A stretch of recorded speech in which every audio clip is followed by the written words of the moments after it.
Hello everyone, IELTS choice में आप सभी का स्वागत है। इस वीडियो में हम लोग घटनाचक्र समाजशास्त्र में प्रीवियस ईयर क्वेश्चंस डिस्कस करने जा रहे हैं। इससे पहले वीडियो में मैंने सामाजिक प्रक्रियाओं से संबंधित जो सहयोग से रिलेटेड क्वेश्चन है वो उसको किया हुआ है और ये उसका नेक्स्ट पार्ट है। तो चलिए बिना समय गंवाए वीडियो को शुरू करते हैं। साथ ही वीडियो में अंत तक बने रहिएगा क्योंकि बीच में और भी उपयोगी बातें जो आपके एग्ज़ाम में आपको सहयोग करने वाली हैं उस पर डिस्कस किया जाएगा। साथ ही कुछ सोर्सेज के बारे में भी मैं वीडियो में बताऊंगी आगे। तो चलिए, पहला क्वेश्चन है, सामाजिक संघर्ष के प्रकारों के बारे में किसने लिखा है? इसका सही ऑप्शन है L.A. कोजर ने लिखा है। L.A. कोजर एक ऐसे अमेरिकी समाजशास्त्री हैं जिनके विचारों में प्रकारवाद एवं संघर्ष कॉन्फ्लिक्ट संबंधी दोनों सिद्धांतों के तत्व मौजूद है। यहाँ से क्वेश्चन ये पूछा जाता है कि ऐसे कौन से समाजशास्त्री हैं जिनको प्रक्रियात्मक संघर्षवादी भी कहा जाता है। तो यहाँ से आपका क्वेश्चन ये बन सकता है, ये इंपॉर्टेंट है। इसलिए टंडन ने उन्हें संघर्ष मूलक प्रकारवादी कहा है, कॉन्फ्लिक्ट फंक्शनलिस्ट कहा है। कोजर ने अपनी पुस्तक, इनकी पुस्तक इंपॉर्टेंट है, the functions of social conflict में डेरेंडॉर्फ एवं पार्सन्स का काफ़ी विरोध किया है। उन्होंने बताया है कि डेरेंडॉर्फ में अन्य विचारकों की तरह संघर्ष को मात्र विघटनकारी प्रक्रिया के रूप में लिया है, तो पार्सन्स ने समाज में मात्र संतुलन ही देखा। कोजर ने अपने सिद्धांत में सामाजिक संघर्ष के प्रक्रियात्मक पहलुओं पर प्रकाश डालने का प्रयास किया है। सामाजिक संघर्ष के मुख्यतः दो परिणाम होते हैं, एक है संगठनात्मक और दूसरा है विघटनात्मक। संगठनात्मक जो कि सकारात्मक होता है और विघटनात्मक नकारात्मक।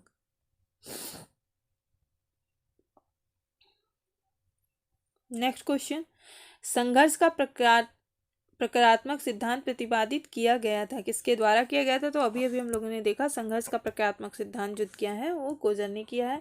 नेक्स्ट क्वेश्चन, संघर्ष के सामाजिक प्रकार के सिद्धांत को निम्नांकित में से किसने प्रतिपादित किया? तो इसका सही आंसर डी, कोजर ने किया है। नेक्स्ट क्वेश्चन, किसने कहा मानवीय संबंधों में संघर्ष सदैव विद्यमान रहने वाली प्रक्रिया है? मानवीय संबंधों में संघर्ष सदैव विद्यमान रहने वाली प्रक्रिया के बारे में किसने कहा है? तो इसका आंसर इसमें नहीं दिया हुआ है घटनाचक्र में। आयोग ने जो भी आंसर माना होगा और इनका जो मानना होगा हो सकता है, जैसे कि आयोग ने इसमें जो आंसर माना है वो ए माना है,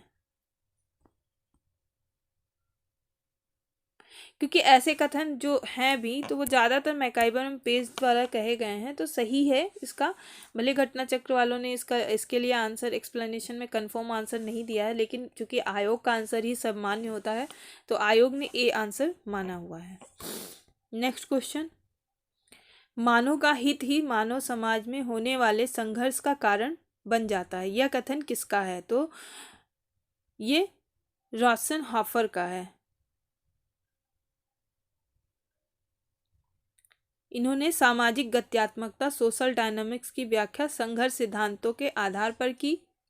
ये इंपॉर्टेंट है, किस सिद्धांत के आधार पर इन्होंने व्याख्या की है। उनके संघर्ष का आधार अनंत इच्छाओं के बीच संघर्ष होना, कॉन्फ्लिक्ट ऑफ इंटरेस्ट है। इस तरह से इनका जो क्वेश्चन है, सिद्धांत है, ये इंपॉर्टेंट है क्योंकि ये पूछा जा चुका है पीजीटी परीक्षा 2004 में। तो संभावना है कि ये हमेशा, मतलब कुछ चीज़ें हैं कि नए थिंकर, नए विचारक जिनका नाम आपने कभी नहीं सुना होगा और बाकी सब नाम ऐसे हैं जो आपके काफ़ी फैमिलियर नाम हैं, काफ़ी बार सुना होगा। तो यहाँ से ये यूनिक इसलिए भी हैं कि उन्होंने, ये पुराने हैं, गुस्ताव रॉसनहॉफर, ये ऑस्ट्रिया के महान समाजशास्त्रियों में शामिल हैं। चूँकि ज़्यादातर कहाँ के समाजशास्त्री, यूरोप के समाजशास्त्र में सबसे ज़्यादा यूरोप के और अमेरिकी समाजशास्त्रियों का वर्चस्व रहा है, जिनको सार्वभौमिक रूप से हर जगह पढ़ा जाता रहा है। इसलिए कुछ नाम ऐसे होते हैं जो आपके सामने अचानक आएंगे और शायद आपने बहुत कम ही बार सुना होगा, किसी सिद्धांत विशेष के साथ जुड़े हुए होते हैं। तो वो भी हालांकि इम्पॉर्टेंट होते हैं कि किस सेंस में वो पूछा जा सकता है। जैसे कि सामाजिक गत्यात्मकता की व्याख्या संघर्ष सिद्धांतों के आधार पर करते हैं, इसलिए भी इनका नाम इस सिद्धांत के लिए जरूरी है जानना आपका। नेक्स्ट क्वेश्चन, निम्न में से कौन संघर्ष की विशेषता नहीं है? इसमें जो ऑप्शंस दिए हुए हैं, पहला ऑप्शन है निरंतरता, दूसरा है प्रत्यक्ष व्यक्तिक संपर्क, तीसरा है सामाजिक मूल्यों का हनन और चौथा है अस्थिरता। अब इसका आंसर क्या होगा कि कौन संघर्ष की विशेषता नहीं है, तो जाहिर सी बात है निरंतरता जो है वो संघर्ष की विशेषता नहीं है। बाकी सारे ऑप्शंस जो हैं, जैसे कि प्रत्यक्ष व्यक्तिक संपर्क, संघर्ष जिससे भी होगा तो आपका उसके जब तक प्रत्यक्ष कोई वैचारिक मतभेद नहीं होगा तब तक कोई भी संघर्ष की स्थिति उत्पन्न नहीं होगी। सामाजिक मूल्यों का हनन, अगर कहीं पे मूल्य हनन नहीं होगा तो संघर्ष नहीं होगा। अस्थिरता, जाहिर सी बात है संघर्ष का मूल ही है अस्थिरता होना। तो कोई समाज ना तो निरंतर संघर्ष की स्थिति में रह सकता है और ना ही हमेशा सहयोग की स्थिति में। अतः संघर्ष अनिरंतर प्रक्रिया है। संघर्ष की प्रक्रिया के मूल में व्यक्तियों या समूहों के हितों तथा स्वार्थों का संघर्ष होता रहता है। जब दो व्यक्तियों या समूहों के हित आपस में टकराते हैं तब संघर्ष की स्थिति उत्पन्न होती है। इससे सामाजिक मूल्यों में हनन तथा अस्थिरता भी उत्पन्न होती है। नेक्स्ट क्वेश्चन 7 नंबर क्वेश्चन है, सत्ता का असमान वितरण वर्ग निर्माण और वर्ग संघर्ष के लिए उत्तरदायी है। यह कथन किसका है? डेरेनडॉर्फ का है।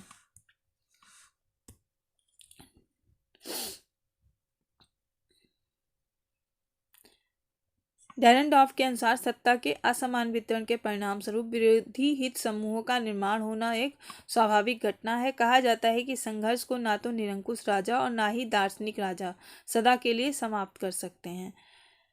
इससे जुड़े कुछ और इम्पोर्टेंट तथ्य हैं। सत्ता संरचना में मुख्यतः दो हिस्से होते हैं, शासन, डोमिनेशन एवं दमन। डेरेनडॉर्फ ने बताया कि संघर्ष को निर्देशित एवं संस्थाकृत किया जा सकता है पर संघर्ष को समाज से अलग नहीं किया जा सकता है। नेक्स्ट क्वेश्चन है, औद्योगिक संघर्ष निम्न में से किस प्रकार का संघर्ष है? किस प्रकार का औद्योगिक संघर्ष को किस प्रकार का संघर्ष मानते हैं? तो ये संस्थागत होता है।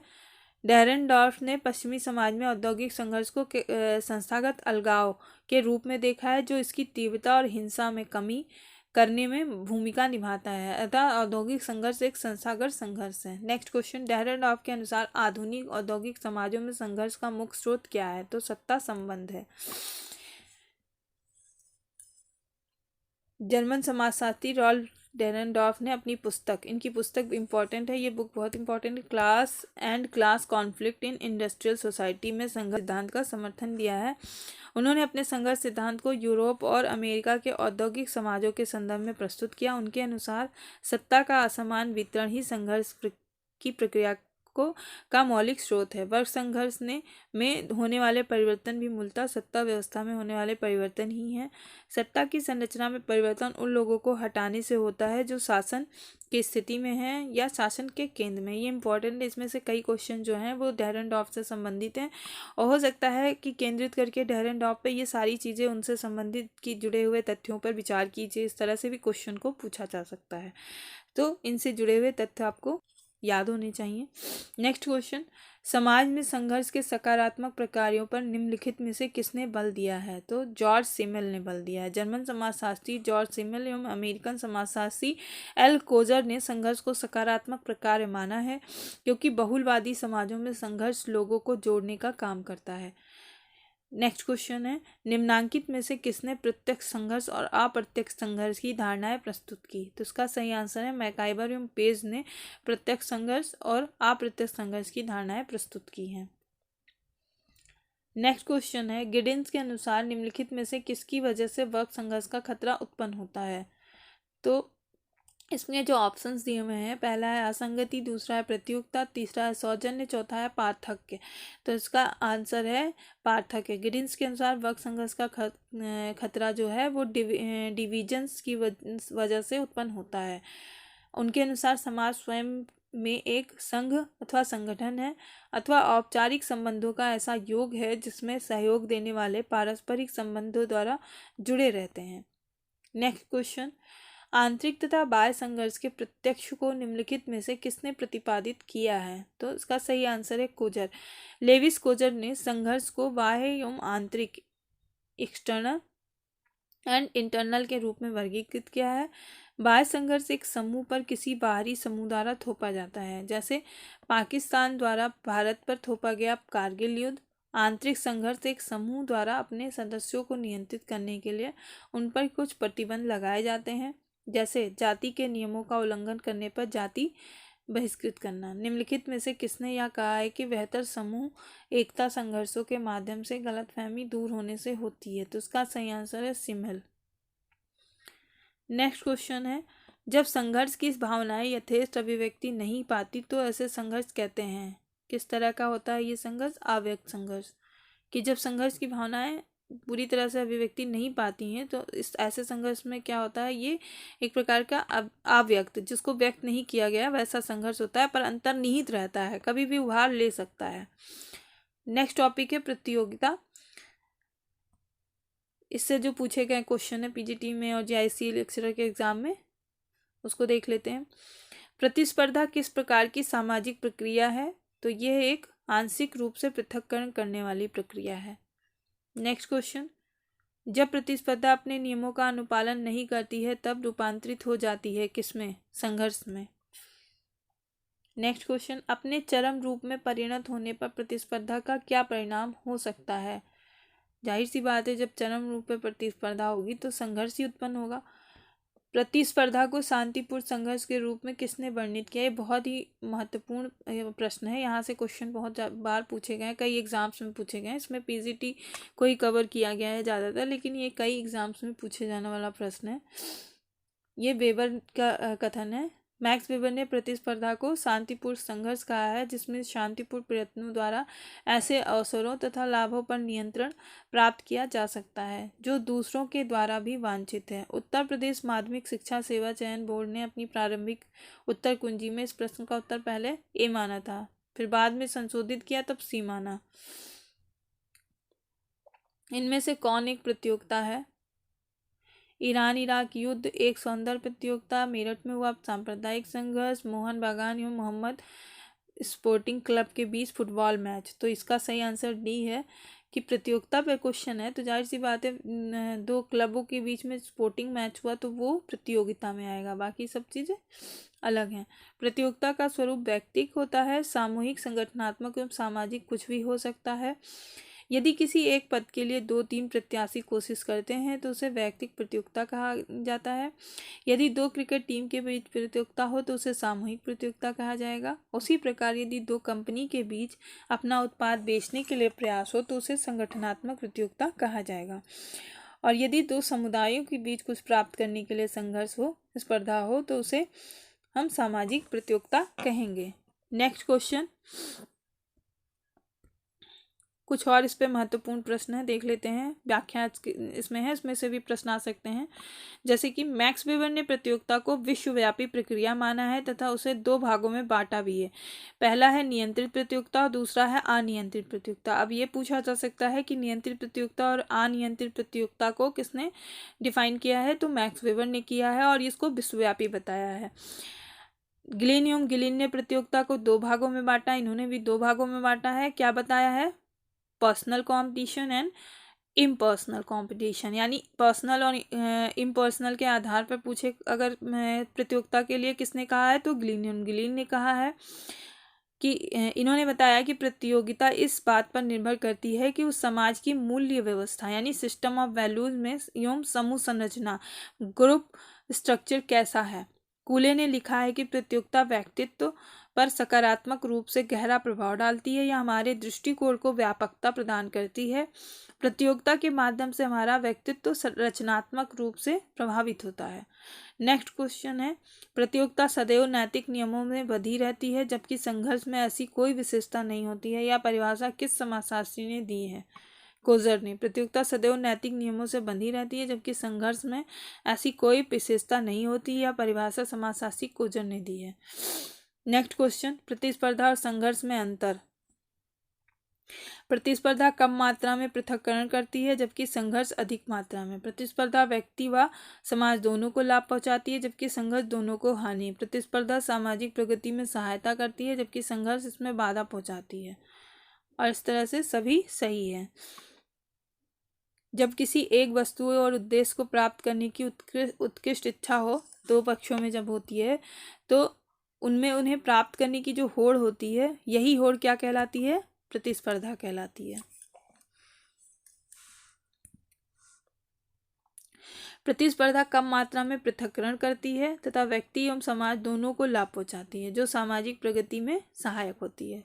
जबकि संघर्ष क्या होता है, अगर अधिक मात्रा में हो जाए तो ये पृथक करेगा समाज को, और व्यक्ति और समाज दोनों को क्या करता है, हानि पहुंचाता है। यानी ये दोनों में डिफरेंस बहुत बड़ा है कि लाभात्मक क्या होता है, क्योंकि गुणवत्ता बढ़ती है प्रतिस्पर्धा से। जो जितना मेहनत कर लेगा और किसी भी रूप में, चाहे संगठनात्मक स्तर पे चाहे व्यक्तिगत स्तर पे, तो वो क्या होगा, उसका निखार होगा, विकास होगा और समाज को भी उसका लाभ मिलेगा। वहीं अगर संघर्षरत रहेगा इंसान तो दिमागी रूप से शांत नहीं रहेगा तो क्या होगा, उससे नुकसान उसका भी होगा और समाज का भी होगा। इसमें इतना ही। नेक्स्ट वीडियो में हम डिस्कस करेंगे सामाजिक क्रिया। इस वीडियो को अंत तक सुनने के लिए बहुत बहुत धन्यवाद। कुछ सोर्सेज डिसाइड कर लेते हैं कि हाँ, कौन से सोर्स से आपको काफ़ी हेल्प मिल सकती है। जैसे कि आपको अगर असिस्टेंट प्रोफेसर का एग्ज़ाम देना है तो उसके लिए आपको थोड़ा व्यापकता में नॉलेज होनी चाहिए, क्योंकि क्वेश्चन पूछे जाने का पैटर्न क्या है, धीरे धीरे काफ़ी कुछ चेंज हो रहा है। और वहाँ पे टॉपिक जो हैं आपके क्लियर करने के लिए आपको टेक्स्ट बुक्स के साथ साथ आपको इग्नू नोट्स भी कवर करना चाहिए। इग्नू नोट्स में क्या है, टेक्स्ट बुक पढ़ने के बाद आपको इग्नू नोट्स का जो कलेक्शन चीज़ों का है टॉपिक का, वो बहुत अच्छे से समझ में आएगा। टेक्स्ट बुक से आपको बहुत सारी चीज़ें, जैसे थिंकर्स का हो गया, थिंकर्स के लिए आपके पास दोषी एवं जैन की अगर है पुस्तक तो बहुत हेल्पफुल रहेगी। साथ ही और बुक्स अगर आप कहते हैं आपको सोर्सेज के बारे में जानना है तो उसके लिए मैं अलग सेपरेट वीडियो बना दूंगी। तो अगर आपको चाहिए इस तरह से सेपरेट वीडियो सोर्सेज से संबंधित तो आप प्लीज़ कमेंट बॉक्स में हमें बताएं। इस वीडियो में इतना ही। चैनल को सब्सक्राइब करें, लाइक करें, शेयर करें एंड जो भी क्वेरी हो उसके लिए कमेंट करें। Thank you so much. Have a great day.